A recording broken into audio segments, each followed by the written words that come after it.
क्या आप एक ऐसी ट्रेन की कल्पना कर सकते हैं जो आपको सिर्फ सवारी पर नहीं बल्कि सीधे मौत के मुंह में ले जाए? 4 दोस्त, एक ट्रेन और एक ऐसा सफर जहां से सिर्फ एक ही लौटेगा। क्या आप इस खतरनाक यात्रा का सामना करने की हिम्मत रखते हैं?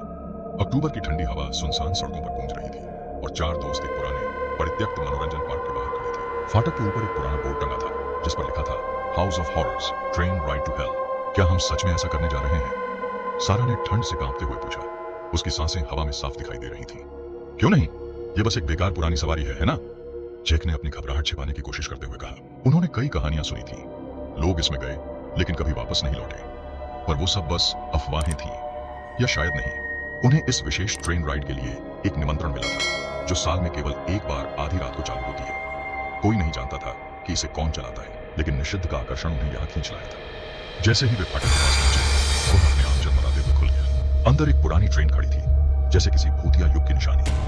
उसका धातु का ढांचा जंग लगा और जाले से ढका हुआ था और ट्रेन की बोगियां अजीब तरीके से हिल रही थी, जैसे कि वो जिंदा हो। एक कंडक्टर जिसका चेहरा अंधेरे में छिपा हुआ था, उन्हें चढ़ने का इशारा कर रहा था। उसकी मुस्कान में सड़े हुए दांत चमक रहे थे। सभी सवार हो जाइए, यह आपकी जिंदगी की सबसे खतरनाक सवारी होगी, उसने कहा। उसकी आवाज ने उनकी रूह कंपा दी।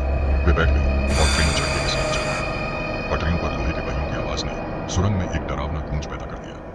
हवा में एक अजीब सी सड़ांध थी, जैसे कि दीवारों के पीछे कुछ मरा हुआ पड़ा हो। सारा ने जैक का हाथ कसकर पकड़ लिया। उसका दिल हर झटके के साथ तेजी से धड़कने लगा। सुरंग खुली और ट्रेन पहले कमरे में पहुंच गई। वहां की रोशनी झपक रही थी और उन्होंने देखा कि कमरे में खून से सने पुतले खड़े थे। शुरुआत में दोस्तों ने हल्का सा हंस दिया। उन्हें यह सब बहुत ही सस्ता और नकली लगा, लेकिन फिर पुतलों के सिर धीरे धीरे उनकी ओर मुड़ने लगे और उनकी मृत आंखें उन्हें घूरने लगी। ये क्या है? मार्क ने बुदबुदाया। अचानक पुतलों की आंखें झपकने लगी।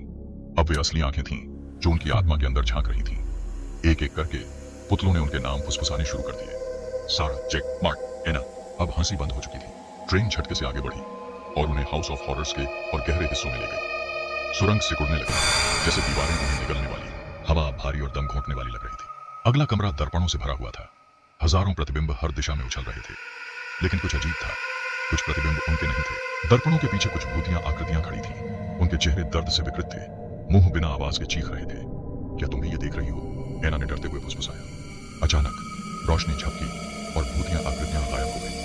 लेकिन अब कुछ और भी बुरा हुआ। दोस्तों के अपने प्रतिबिंब विकृत होने लगे। उनके चेहरे खिंचने लगे और ऐसे मुड़ने लगे कि वे अब अपनी ही शक्लें नहीं लग रहे थे। मार्क ने शीशे को छूने की कोशिश की, तभी उसे शीशे के दूसरी तरफ से एक ठंडी मरी हुई हाथ ने पकड़ लिया। वह चीख पड़ा और शीशा टूट गया। कांच के टुकड़े उनके ऊपर बारिश की तरह गिरने लगे। ट्रेन रुक गई और वे एक आखिरी कमरे में पहुंचे जहां एक बड़ा दरवाजा उनके सामने था।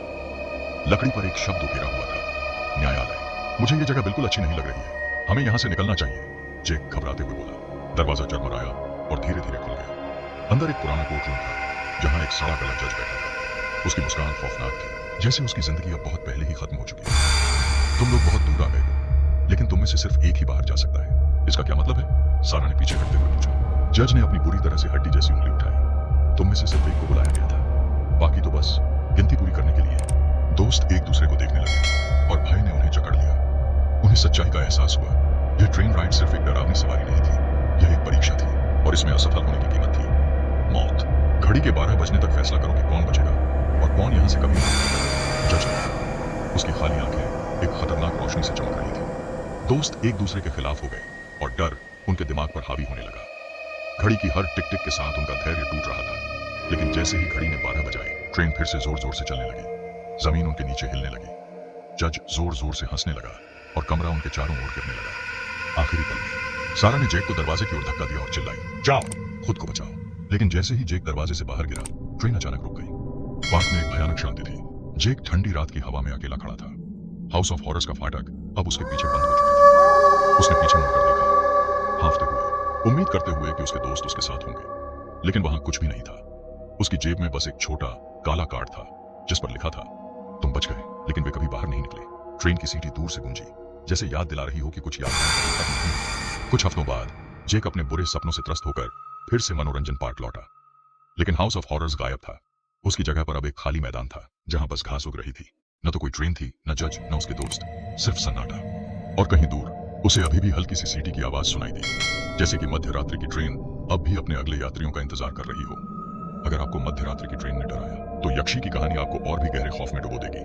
यह प्राचीन राक्षसी आत्मा किस तरह से लोगों की जिंदगियों को तबाह करती है। इसे जानने के लिए यक्षी की कहानी जरूर देखें। क्या आप इस खौफनाक रहस्य को जानने की हिम्मत करेंगे? वीडियो अच्छी लगी तो कमेंट जरूर करना और आगे देखने के लिए चैनल को सब्सक्राइब कर देना।